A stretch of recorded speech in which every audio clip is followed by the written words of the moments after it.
Cette dame est politologue et elle est aussi présidente d'honneur de l'Union de femmes africaines. Vous savez que la femme, lorsqu'elle s'élève, c'est toute une nation qui s'élève. Voilà pourquoi nous avons voulu honorer la femme, parce que les MLC prônent, n'est-ce pas, le respect du genre, pour qu'elle puisse, n'est-ce pas, nous parler de l'approche politique et aussi de la vision de la femme africaine en général et congolaise en particulier par rapport à ce qui se passe dans notre pays et comment nous pouvons faire pour sortir notre pays de cette crise. Merci beaucoup. Mesdames et messieurs, bonjour. Avant toute chose, je voudrais d'abord remercier le MLC Benelux et particulièrement le secrétaire général adjoint Dr Bongani de m'avoir associé à cette journée importante. Cette journée est importante parce que nous avons le devoir de mémoire. Elle est importante également parce que nous, Congolaises et Congolais, nous devons nous retrouver face à notre propre histoire. Pourquoi devoir de mémoire? Il y a un proverbe africain qui dit « Lorsque tu ne sais pas où tu vas, regarde d'où tu viens ». Aujourd'hui, ce qui arrive et ce que nous vivons a été décidé hier, c'est fait hier, sous nos yeux.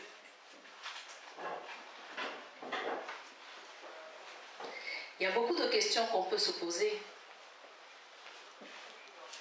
Ce qui s'est passé, qu'aurions-nous dû faire et qu'on n'a pas fait?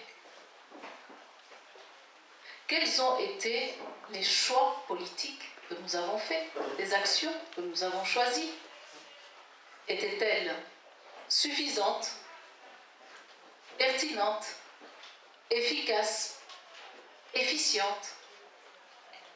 Quel est le rôle que chacun de nous, avec ses connaissances, ses compétences, ses expériences, et tous ensemble, qu'est-ce que nous avons pu faire ou que nous aurions pu faire pour atteindre le changement tant désiré ou empêcher ce que nous avons nous-mêmes vu comme étant indésirable?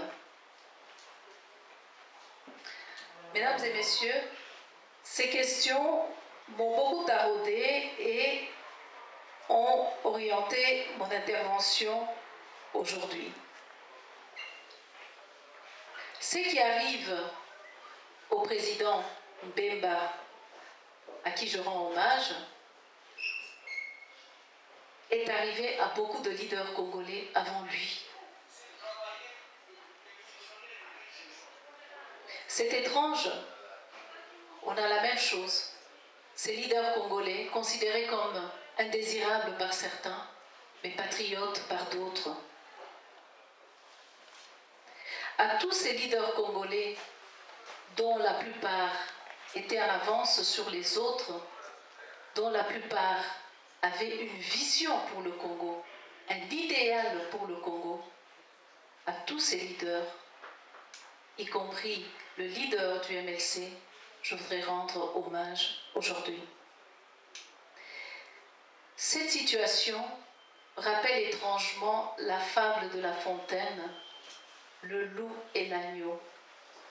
Je suis sûre que vous la connaissez toute, cette fable. N'est-ce pas? La première phrase. La raison du plus fort est toujours la meilleure. Est-elle toujours meilleure? Je n'en suis pas convaincue. Je n'en suis pas convaincue.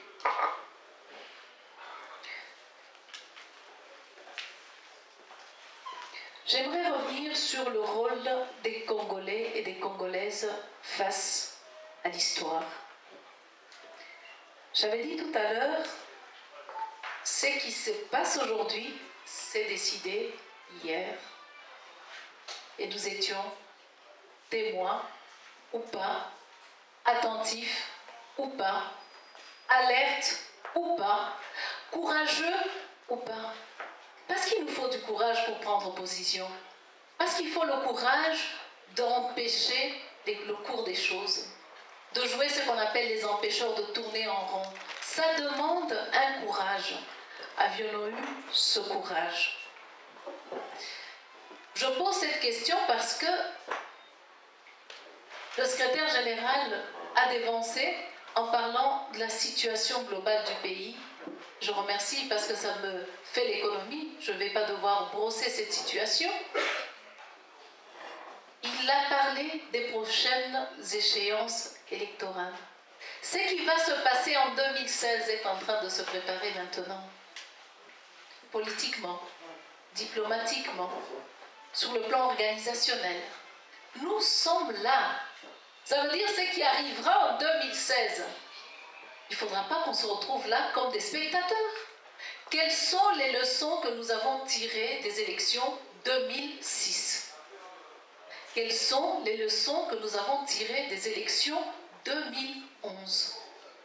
Il y a beaucoup de choses qui ont été mises en exergue. On a de très bons analystes congolais qui analysent, qui décortiquent, qui montrent les failles.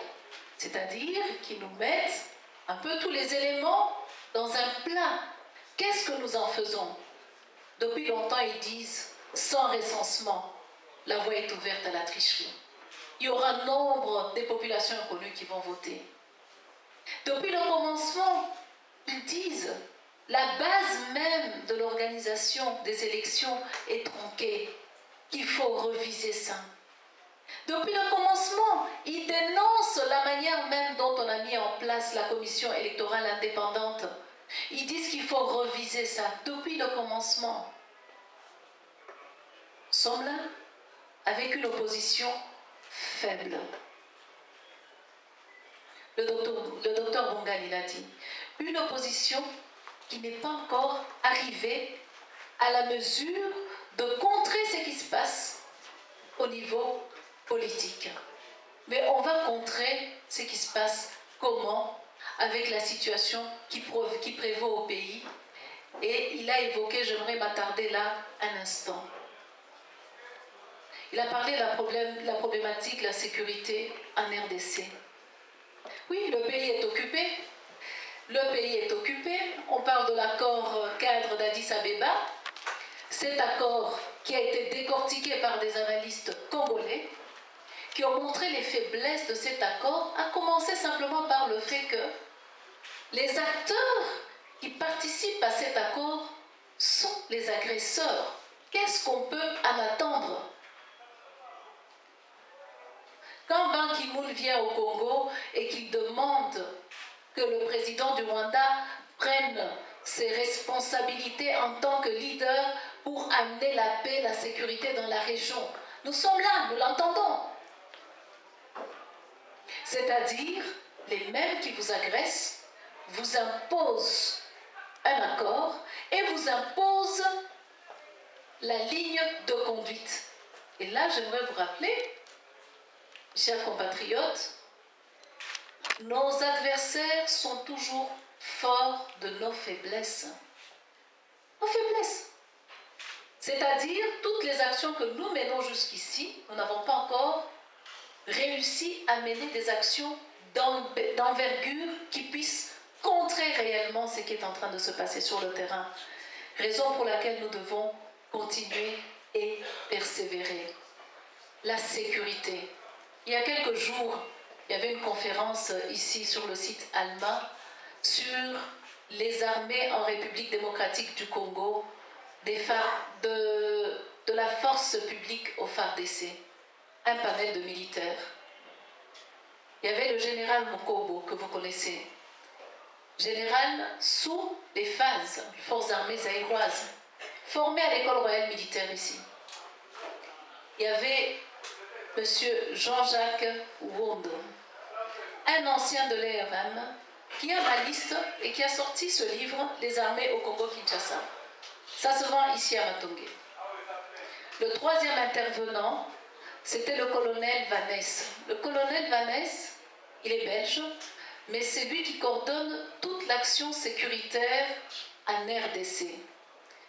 Je vais simplement vous dire les conclusions de ce que j'ai retenu. Première conclusion. Il n'y a aucune volonté politique au Congo pour que nous puissions avoir une armée nationale et républicaine.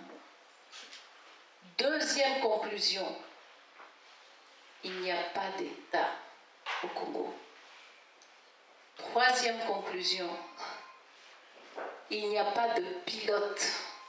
Mais oui, pour coordonner une action en matière de sécurité, ça veut dire que vous avez un coordonnateur principal. Alors, dans leurs différentes interventions, ils ont clairement démontré qu'il y a beaucoup d'acteurs, d'intervenants au Congo sur les questions sécuritaires. Chacun vient avec son petit programme, donc l'Europe a son programme sécuritaire, la MONUSCO a son programme, certains pays ont... En fait, chacun vient avec son programme, avec son homme politique de prédilection, qui lui facilite la réalisation, mais qui a une vue d'ensemble de tout ce qu'on fait au Congo aujourd'hui en matière de défense et de sécurité. Personne. Alors, c'était très parlant. Le colonel Vannès mettait à exergue le fait que chaque fois qu'il venait pour les négociations avec les membres du gouvernement, eh bien les représentants changeaient. Et ceux qui venaient n'étaient pas au courant de tout ce qui avait été décidé lors de la réunion précédente. Et donc, conclusion, vous recommencez à zéro, il n'y a pas de suivi, il n'y a pas de... J'en passe. Formation des militaires. Les ratés de la formation. Souvenez-vous, c'est depuis 2002 qu'on a lancé le programme de formation des militaires, qu'on a lancé la question du brassage des armées. Mais tout ça a échoué. Mais est-ce qu'on en parle? On ne crie pas haut et fort. Mais cependant, c'est un gros budget qui a été dépensé, mais à charge du peuple congolais. À charge du peuple congolais. Et alors, pire, en ce moment où le pays est occupé, les militaires sont au front, le docteur Bungani nous a dit combien touche un militaire, 60 $. Les gens ne sont pas motivés, même les 60 $ ne sont pas payés régulièrement. Alors qu'est-ce qui arrive? Le commandant qui est au front, lorsqu'il n'a pas d'unité, il ne s'est pas appelé Kinshasa pour avoir les instructions.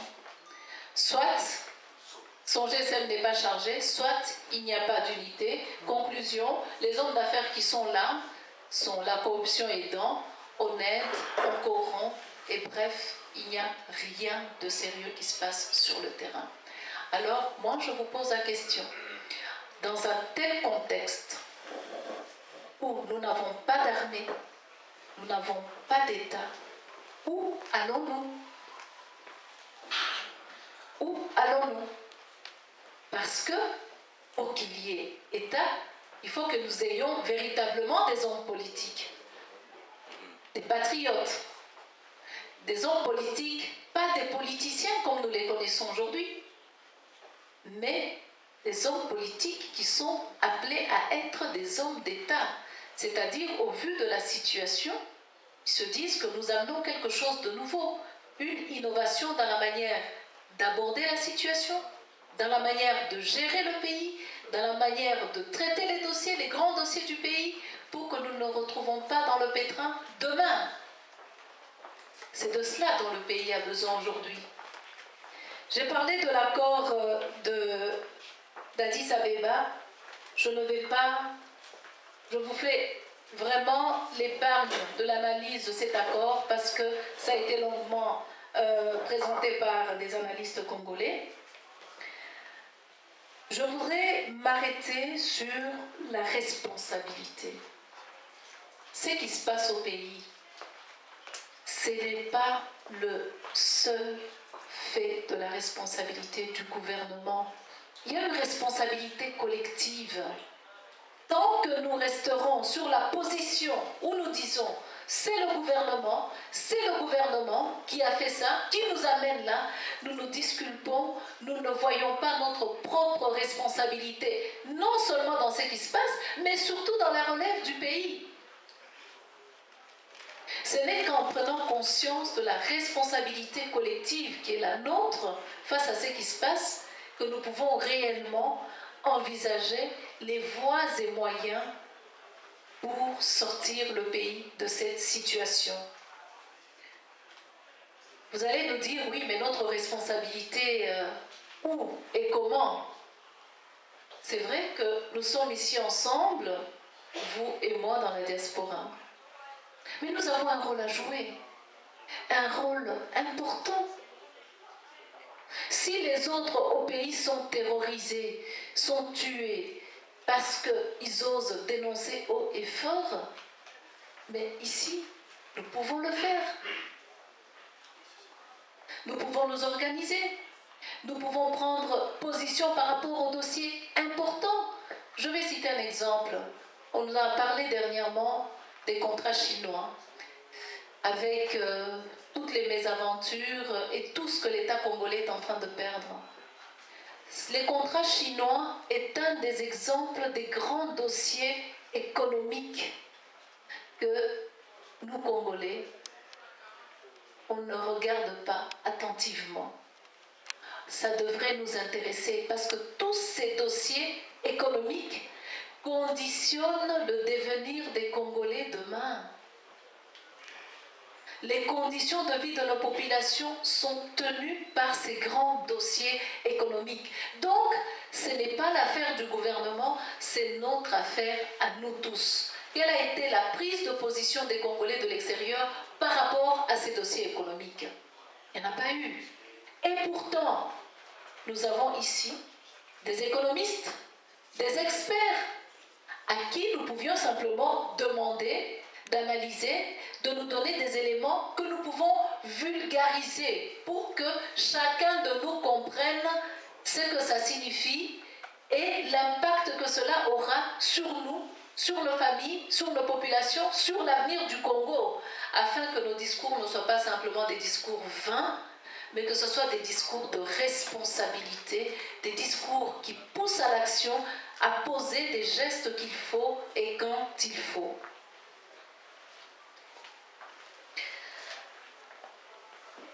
J'aimerais revenir à un autre point, c'est au leadership de l'opposition. Comme je disais tout à l'heure, le docteur Bongani ayant déjà tracé plus ou moins le tableau de la situation au pays, je vous épargne ça, parce que ce qu'il nous faut, on a beaucoup dénoncé, on a beaucoup dit, on a beaucoup écrit, on a beaucoup manifesté. Et il faut continuer à manifester parce qu'il faut continuer à mettre la pression. Mais à côté de la manifestation, nous devons initier autre chose. Quoi? Mesdames et messieurs, on ne se réveille pas du jour au lendemain pour devenir homme politique. On ne se réveille pas du jour au lendemain pour arriver à mobiliser la population pour aller dans un sens alors que celle-ci n'a pas été préparée, sensibilisée et informée de ce qui est en train de se passer. Je reviens ici à l'exemple du Sénégal. Comment est-ce que au Sénégal, dès la première fois où Wade a voulu toucher à la Constitution, il y a eu levée de boucliers de toutes parts. De toutes parts. Comment est-ce que c'est arrivé? Deuxièmement, au moment où il a voulu essayer de tripatouiller, au moment des élections, et les ennemis de Wade, et certains, les neutres, les non-neutres, tous, ils ont créé un front commun pour faire barrage. Même ceux qui n'aimaient pas Macky Sall se disaient non, ça on ne peut pas admettre parce que ça c'est tuer la démocratie dans notre pays. Même les ennemis de Macky Sall se sont rangés derrière lui en disant pour l'instant, nous avons d'abord quelque chose à vaincre et puis le reste on réglera les comptes entre nous. ce que nous avons, nous, loupé en 2011. En 2011, nous avons raté la chance de dire, on a des divergences, mettons-nous ensemble, et puis après nous réglons les comptes en commun. C'est un peu comme si vous êtes dans une maison, en famille, vous êtes en train de vous battre. Et puis vous voyez qu'il y a des projectiles sur les fenêtres, la porte dit « Hé, mais la maison est attaquée, qu'est-ce que vous allez faire ?» C'est dire, arrêtons d'abord la bagarre, sauvons la maison, et puis nous allons continuer après. Ça, c'est ce que nous n'avons pas réussi à faire.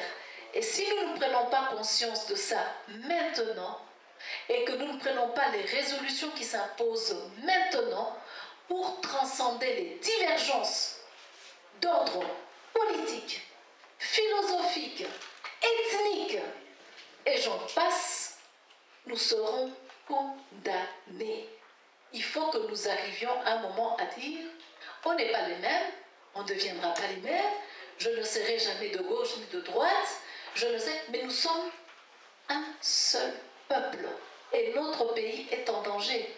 Et face à ce qui est en train de se passer, poussons qu'il arrive et puis nous réglons les comptes, plutôt que de dire, il faut que tout le monde... Ah non, non, non, non. Un conflit de leadership. Ça tue l'associatif. Ça tue la politique. Il nous faut des vrais hommes. Des hommes d'État. Des femmes d'État. Des gens qui sont capables de voir au-delà de leur personne, de voir l'intérêt supérieur de la nation, de voir l'intérêt général. Et ça, j'aimerais terminer par là parce que l'échange est important. Mesdames et messieurs, nous de la diaspora, nous pouvons commencer, nous pouvons donner l'exemple. Si je suis là aujourd'hui, j'ai bousculé beaucoup de choses, c'est parce que je me suis dit, il faut que je sois là. Il faut qu'on se donne la main tous ensemble, qu'on soit de gauche ou de droite. Il faut à un moment donné qu'on se dise, non, ce qui arrive à Jean-Pierre Mbemba peut arriver à n'importe qui. Ce n'est pas l'affaire du MLC, c'est notre affaire à nous tous Congolais. Voilà pourquoi je suis là. C'est notre affaire à nous tous.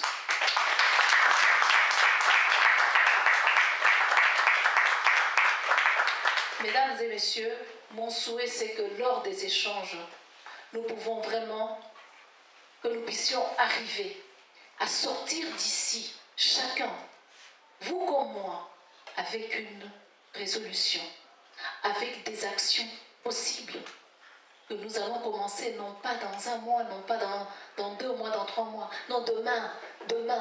Il faut que nous nous parlions, qu'on se dise, nous maintenant, nous sommes venus cet après-midi, parce que nous avons pris conscience de quelque chose. Que sommes-nous capables de faire à partir de maintenant? Et ça, jusqu'aux prochaines échéances électorales. Je vous remercie.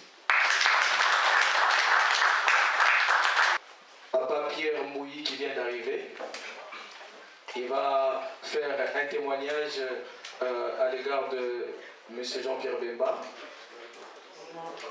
Et c'est notre papa, il est de l'UDPS et il vient de nous honorer par sa présence et son équipe qui l'accompagne. Nous sommes très heureux de vous accueillir et nous sommes très touchés pour votre présence, Papa Pierre.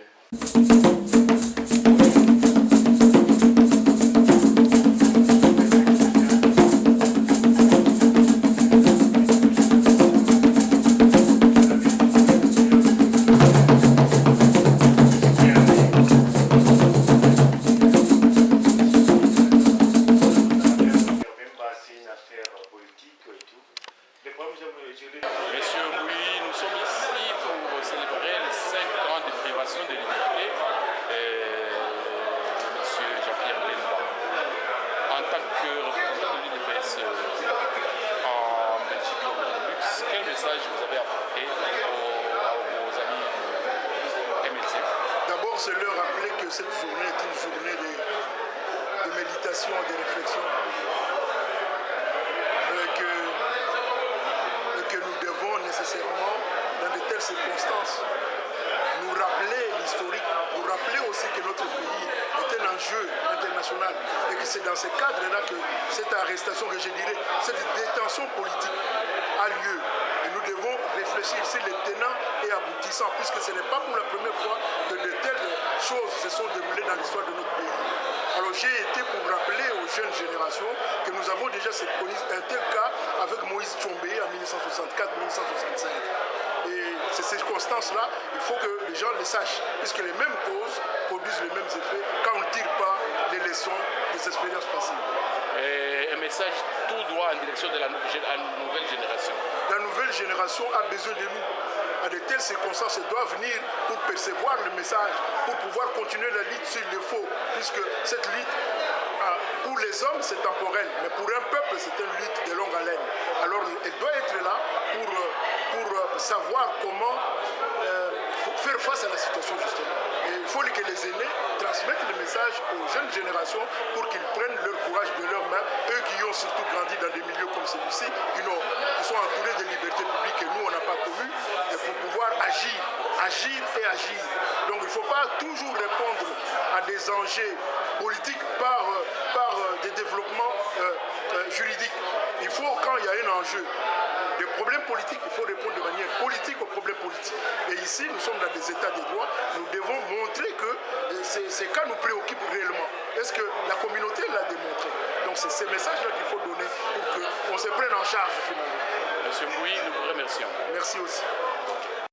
Monsieur Saïdi, vous êtes un homme politique congolais et des forces de changement. Aujourd'hui, M. Jean-Pierre Bemba, notre sénateur de la politique congolaise, a fait 5 ans à la CPI. Quelle réflexion vous avez par rapport à cela? Et quel regard vous avez entre ce qui est arrivé et ce qui peut être arrivé à d'autres hommes politiques congolais? Merci bien pour la question. Et je crois que je voudrais souligner une chose. Du fait de la famille du président Bemba,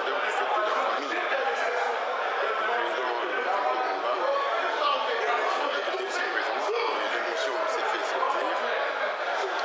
Je crois qu'il y a une chance d'avoir des bons animateurs parce que avec une longue période d'absence de 5 années et retrouver le parti toujours en fonctionnement, et ce parti qui se retrouve même au niveau institutionnel, je crois que c'est une chance. Mais pour le reste, je crois que c'est un peu trop tôt de pouvoir le juger parce que la justice est en train de faire son travail. Mais 5 ans, c'est quand même un peu long, vous ne trouvez pas? Bien sûr, c'est long, mais ça dépend. Je crois que Mandela a fait jusqu'à 5 ans de prison. Mais sauf dit, on ne peut pas, bien sûr, comparer ou de faire un parallélisme par rapport à cette situation, mais je crois que ce qui est important, c'est de tenir. Et surtout de savoir qu'au dehors, il y a des gens qui se battent aussi pour le survivre. Ça, c'est très important. Oui, entre votre combat et celui du MLC, quel genre de convergence pourrait être faite par rapport à tous ceux qui ont exercé le pouvoir chez nous à ce moment? Bon, ici, on parle du MLC en tant que parti politique, institutionnel.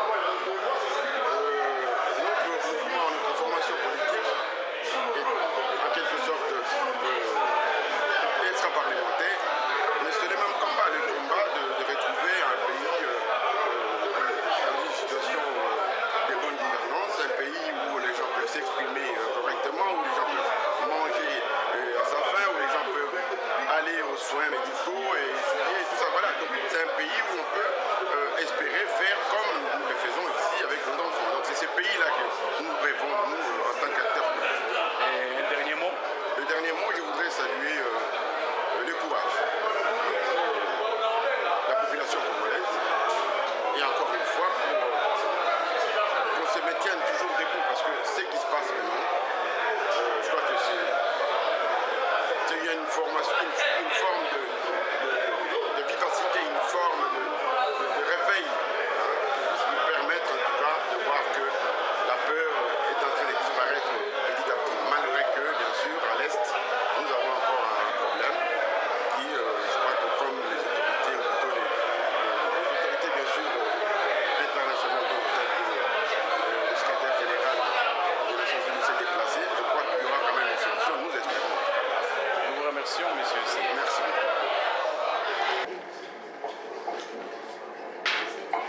Merci.